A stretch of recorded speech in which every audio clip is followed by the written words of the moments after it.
tous les amis, j'espère que vous allez bien. Petite vidéo avec Tanguy Soyer. Comment tu vas, Tanguy? T'as fait une petite soirée hier soir, je crois, dans les rues Ouais, parisiennes. mais bien sûr, mais on est rentré tranquillement pour bien dormir, pour se préparer pour la prochaine vidéo du GDR.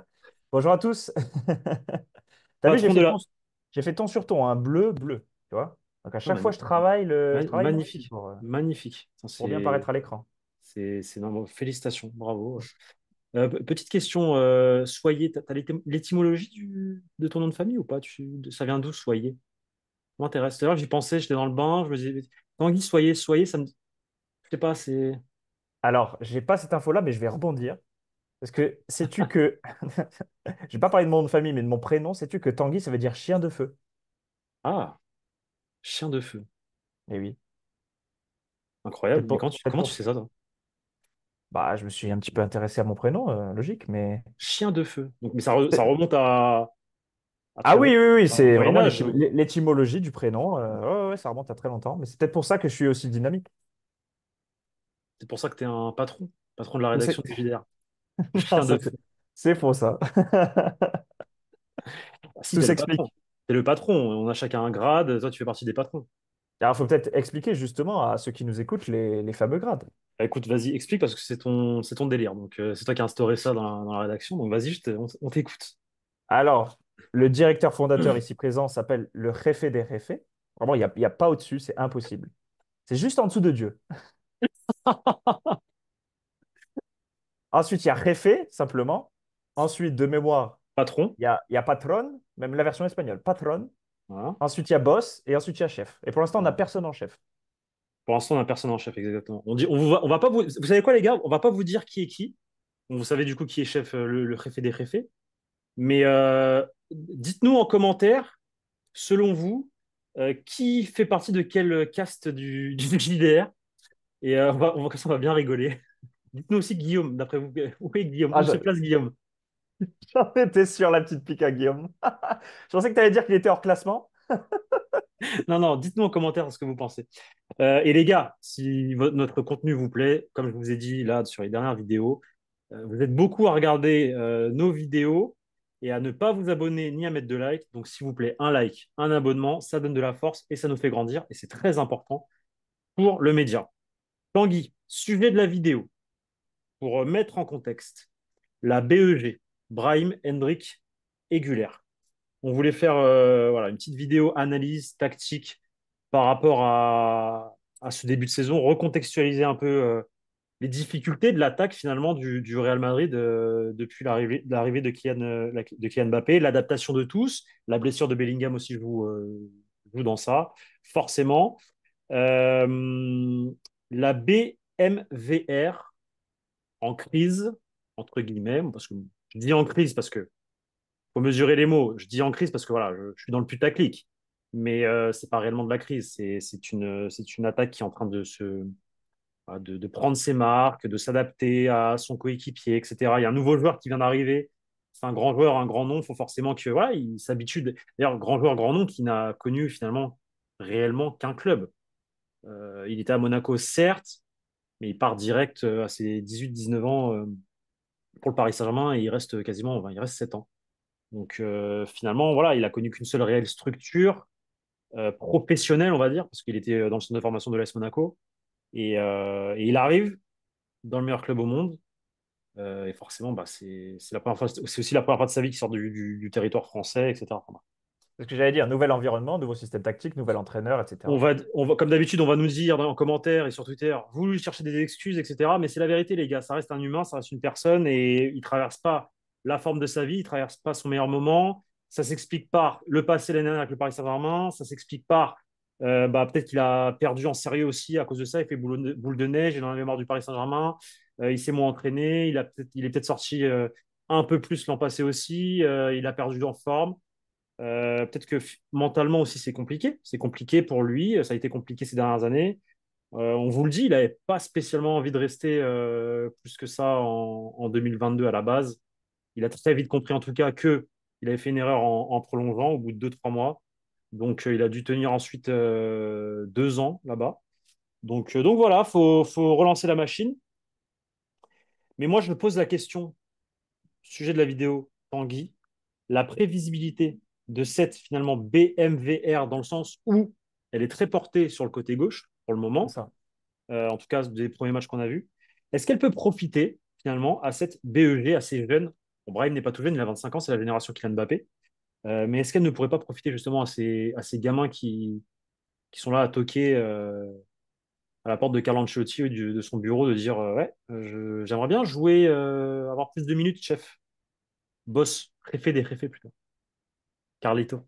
Et ils toquent à la porte du boss et ils se font de plus en plus pressants parce que c'est vrai que t'en parlais, cette fameuse BMVR, bon, moi je n'utiliserais peut-être pas le terme de crise, mais en tout cas, on sent qu'elle se cherche, qu'elle est en construction, qu'il y a une certaine délicatesse vis-à-vis de l'efficacité devant les cages, qu'il y a un gros point d'interrogation autour du positionnement de Kylian Mbappé, les joueurs se cherchent sur le terrain, les joueurs cherche aussi les automatismes. Donc, est-ce que tout ça, on s'est demandé, est-ce que tout ça ne pourrait pas profiter in fine à cette fameuse BEG, donc Brahim, Hendrik, Güler? Alors évidemment, il n'est pas question que cette BEG démarre lors d'un quart de finale retour de Ligue des Champions dans un match couperé. Ça, c'est sûr et certain qu'ils resteront toujours dans l'ombre de la BMVR. Mais dans un match en Liga assez bourbier où tu es face à un bloc bas, ça fait un partout, c'est la 75e minute. Est-ce que justement un profil comme Brahim ou comme Güler peut être profitable pour l'équipe? Ma réponse est oui, indéniablement, parce que en fait, chaque joueur de ce trio alternatif eh bien, a des qualités à la fois surprenantes et surtout, je dirais, très très intéressantes pour le Real Madrid. Brahim, on l'a bien vu sur ce début de saison et notamment face au Real Betis. Je veux dire, il a à la fois des qualités de course, des qualités de percussion, il est très intéressant dans le dribble et surtout, en fait, il sait ce qu'il fait, il sait parfaitement où il va, il oriente son corps d'une telle manière à ce que toujours le ballon colle à ses pieds et que en fait, il est le jeu devant lui pour faire avancer l'équipe. Véritablement, pour moi, Brahim Diaz, sur ce début de saison, c'est le 12e homme du Real Madrid. Je ne sais pas ce que tu en penses, Pablo, mais il ne fait que confirmer les impressions qu'il avait laissées la saison dernière. Et il y a peut-être même une petite odeur de prolongation de contrat derrière ça. Alors, prolongation de contrat, c'est en tout cas, c'est pas encore totalement dans les tuyaux, mais c'est une volonté notamment du joueur et du club oui, de prolonger le contrat de Brahim Diaz. Brahim Diaz, qui, selon nos informations au journal du Real, est très à l'aise, très heureux à Madrid et se voit, je vous le dis, ça vient directement de son entourage, se voit toute sa carrière au Real Madrid. En tout cas, c'est son souhait. Alors, comme vous le savez, le football, ça va très vite. Tout peut changer d'un jour à l'autre. Mais en tout cas, à l'instant T, Brahim Diaz, il est très heureux. Forcément, il réclame. C'est pas qu'il réclame plus de temps de jeu, mais il aimerait jouer plus comme tout le monde, en fait. C'est normal. Parce que dernièrement, il y a eu des infos dans la presse comme quoi Brahim réclamait plus de temps de jeu, qu'il n'était pas heureux, etc. Non, c'est pas ça. C'est pas ça. C'est juste que parce que j'en ai parlé justement avec son entourage, il me disait non, mais c'est pas du tout ça. C'est pas vrai du tout.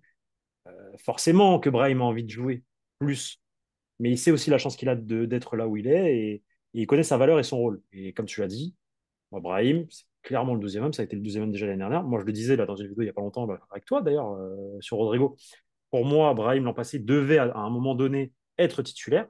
En tout cas, il avait prouvé avoir les qualités nécessaires pour sauter Rodrigo, en tout cas à ce moment-là. Je pense qu'il va être dans cette continuité-là cette saison. Et c'est clairement une plus-value. Autre plus-value et joueur très intéressant qu'on connaît peu finalement, qu'on n'a pas énormément vu encore, c'est Hendrik. Hendrik qui, depuis qu'il est arrivé, le gars, il rentre sur le terrain, il t'apporte tout de suite quelque chose. Alors, il y a eu un but de marquer, mais tu vois, Et quel but? Et quel but? et quel but, mais tu vois, cette qualité de, comment dire, d'explosivité au moment où il rentre, ça peut être intéressant parce que forcément, il peut te déstabiliser des défenses adverses déjà fatiguées. C'est ce qui s'est produit face à Valladolid. Voilà, Hendrik Bobby Charlton, comme il l'appelle dans le vestiaire, ils n'arrêtent pas de le chambrer avec ça, c'est bien drôle. Monsieur, je suis né après l'année 2000 et je suis fan de Bobby Charlton, c'est très drôle. Hmm. Ouais, ça se crée un petit peu dans son héritage. Non, mais c'est la définition même pour moi de l'impact player parce que en fait, il a des qualités que Mbappé n'a pas. Et donc, ça peut déboussoler totalement la défense adverse, puisque s'il rentre en cours de jeu et que la défense tout d'un coup doit s'adapter à un autre profil de joueur, quelqu'un qui est capable de jouer en pivot, quelqu'un qui a un jeu de tête vraiment très correct, quelqu'un qui a de lourdes frappes de loin, qui peut servir de point d'ancrage aussi pour distribuer le jeu sur le front offensif. Donc en fait, il- et puis aussi, il y a quelque chose qui m'intrigue, moi, avec ce joueur, c'est qu'il a déjà de l'assurance à son âge. Et c'est déjà énorme parce que euh, quand on arrive au Real Madrid à l'âge de 18 ans, qu'on a traversé l'océan Atlantique, qu'on quitte le club de Palmeiras qui l'a révélé finalement au haut niveau, même si bon, le championnat brésilien n'est pas du niveau des championnats européens, mais ça reste quand même très, très intéressant.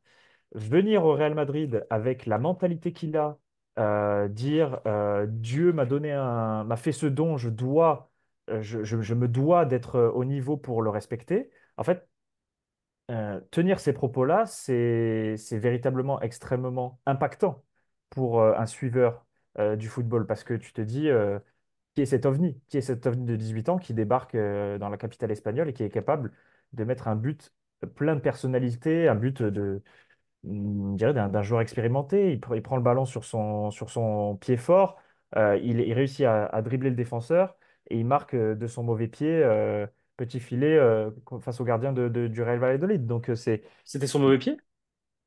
Il est gaucher? faut vérifier, mais Je sais pour pas. moi, Attends, je vérifie. Peut-être que tu as ouais, raison. Je tu vas vérifie, vas-y. vérifier en temps réel. En tout cas, ou alors il est peut-être carrément ambidextre. Mais en tous les cas, faire preuve d'une telle confiance en soi à son âge, c'est un atout indéniable. Alors, d'aucuns parlent d'une. J'avais raison, T'avais raison. Il est gaucher. Bravo. il est gaucher. D'aucuns le comparent au roi Pelé. Alors, il faut se calmer, toujours On sait que les médias vraiment adorent ça. Tranquille. Comment dire? Donner des surnoms qui pèsent, qui écrasent un joueur de par le prestige du surnom. Ça, c'est vraiment pas une bonne idée, mais je sens que le garçon vraiment a les épaules pour affronter le très haut niveau au Real Madrid et pourquoi pas s'inscrire comme le futur numéro 9 de l'effectif d'ici à 5 ans. Bon, d'accord avec toi. Tout à l'heure, tu as cité le nom de Palmeiras, mais tu l'as dit en français. Est-ce que tu pourrais me le dire en brésilien, s'il te plaît? Palmeiras, Oui, les gars, ça, c'est un Français qui sait parler brésilien. Oui, Tanguy sait parler brésilien, portugais brésilien. Vas-y, portugais vas-y. brésilien. Lâche-moi un petit, petite phrase, je sais pas, aux abonnés du Une Journal phrase du Réel. random. Ce que tu veux, aux abonnés du Journal du Réel, tu leur dis un truc en brésilien, en portugais brésilien. Alors, je vais leur dire, eu falo com muita facilidade. Amigos Trad- do, amigos tradu- do, Traduction, je parle avec beaucoup de facilité. amigos do Jornal do Real. Qu'est-ce qu'on peut être con parfois? Écoute, Peut-être qu'on nous écoute jusqu'au Brésil, hein. peut-être, hein, peut-être. Ta copine, on la salue. Dernier joueur, Arda Güler. Arda Güler qui s'est blessé cette nuit, enfin cette nuit, hier soir, avec la Turquie. Apparemment, c'est pas très grave. C'était une blessure au mollet, je crois, c'est ça? Ouais, c'est ça. On lui a collé une poche de froid au niveau du mollet gauche après la rencontre face au Pays de Galles, je crois. Et bon, d'après la sélection turque, ce n'est qu'un coup et il va rester au sein du rassemblement avec son pays pour disputer le prochain match. Donc, a priori, pas d'alerte concernant Arda Güler. Arda Güler qui aurait été très déçu de ne pas être entré face au Real Betis le week-end passé. Information, bien sûr, à prendre avec des pincettes parce que c'est pas réellement ça. Alors oui, forcément, ça te déçoit un joueur quand tu ne rentres pas et que tu es habitué à rentrer depuis quelques temps. Mais c'est pas pour autant que ça change tout dans sa tête, du coup, parce que ce que j'ai pu lire, c'est il pensait du coup à partir, etc. Non, Arda Güler va rester au Real Madrid, c'est qu'il va avoir du temps de jeu, il y a beaucoup de matchs. Pareil, comme Brahim, il est très heureux d'être là, et il faut se calmer. Qu'est-ce qu'on en pense, Tanguy, de Arda Güler? Là aussi, un profil atypique. Bah là, pour le coup, un pur gaucher qui a énormément de vista, qui peut aussi, et je trouve qu'on ne le mentionne pas assez, qui peut aussi jouer au milieu de terrain. Et ça peut rendre pas mal de services, surtout que là, l'infirmerie du Real Madrid est pleine à craquer. notamment au milieu de terrain avec les blessures de Tchouaméni et de Ceballos et de Camavinga. Donc Arda Güler, c'est peut-être Et Bellingham. celui, et Bellingham, bien sûr. Bien sûr, bien sûr. Je vais bien de me reprendre. Je disais, Arda Güler, c'est peut-être celui des trois qui a le plus de potentiel. Parce qu'on sent qu'il y a du feu, qu'il y a de la magie qui se cache derrière son pied gauche, et que à tout moment, d'un crochet, d'un dribble, d'un passement de jambe, il peut émerveiller les supporters et surtout débloquer la situation lors d'un match compliqué. Donc moi, enfin, Güler, c'est un petit peu mon petit chouchou, je l'adore. Et bon, il faut qu'il trouve de la continuité maintenant parce que c'est vrai que ça ne va pas être facile, même si actuellement il y a une ribambelle de blessés. Mais si l'effectif du Real Madrid retrouve, comment dire, s'il y a beaucoup moins de blessés très prochainement, il va avoir peut-être du mal à démarrer les rencontres. Mais je trouve que voilà, grâce à sa patte gauche et à sa faculté là aussi à dévorer les espaces, à pourquoi pas inscrire des frappes de loin, c'est un profil qui est vraiment qui rend le Real Madrid fier. Et parce qu'il fallait aller le chercher aussi, il y avait de la concurrence sur le dossier à l'époque. Donc là aussi, un prospect ultra intéressant. Allez, petit cas pratique et cette vidéo sera terminée. Tanguy, tu es Carlo Ancelotti. Tu viens d'égaliser face à Las Palmas à la 67e minute.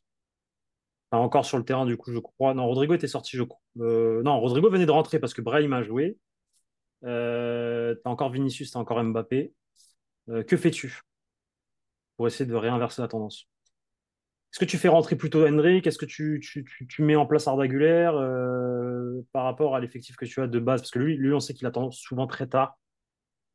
Mais voilà, globalement, est-ce que tu es plutôt d'accord avec cette idée de faire rentrer les joueurs assez tard sur le terrain ou est-ce que tu serais capable, toi, par exemple, de sortir d'un un Vinicius à la 72e et faire rentrer Hendrick pour lui donner 20 minutes, quoi, plutôt que 5? C'est Bon, compliqué alors aussi, déjà, hein. En vrai, c'est compliqué de faire ce c'est choix. compliqué, c'est pour ça que j'ai pas la prétention de vouloir devenir Carlo Ancelotti, mais je trouve que je vais sortir un petit peu de ton exemple, dans une configuration idéale, en seconde période, si le Real Madrid, avec ses titulaires, n'arrive pas à débloquer la situation, je trouve que faire rentrer Brahim sur le côté droit, Arda Güler en tant que numéro 10, et pourquoi pas, si Kylian Mbappé est dans un mauvais jour, Hendrick en tant que numéro 9, là, ça peut exploser de partout, et garder l'étincelle Vinicius sur le côté gauche. Comme ça, on peut penser que ce sont des profils assez frêles, mais je pense que leur vivacité peut faire valser toutes les défenses du monde il faut pas non plus sous-estimer la puissance d'Hendrick à son âge. Je trouve il a déjà un physique assez hors norme et il peut affronter des Des grands, profils à la Ruben Dias des grands garçons. sans trop de soucis et pourquoi pas les faire déjouer. Donc, en fait, utiliser toutes les armes au bon poste, au bon moment pour faire déjouer les défenses adverses. Bah écoute Tanguy, merci beaucoup les amis. J'espère que cette petite vidéo vous a plu. Dites-nous en commentaire ce que vous en pensez. Est-ce que vous pensez comme nous que cette fameuse BEG peut être une solution parfaite quand le Real Madrid ne trouve pas les solutions en attaque, notamment comme lors des derniers matchs. Et dites-nous lequel de ces trois-là, quel profil vous préférez entre Brahim, Hendrick et Arda Güler. Tanguy, je te dis à quand? À demain, on se refait une vidéo, après-demain. Peut-être la semaine prochaine. Donc repos pour le soldat Tanguy, je vais appeler au rapport Guillaume Pomade demain pour faire tourner une petite vidéo. Les amis, Mister Guillaume. j'espère que ça vous a plu et on se dit à très bientôt pour une nouvelle vidéo sur la chaîne YouTube du Journal du Réal. Ciao. Salut les gars.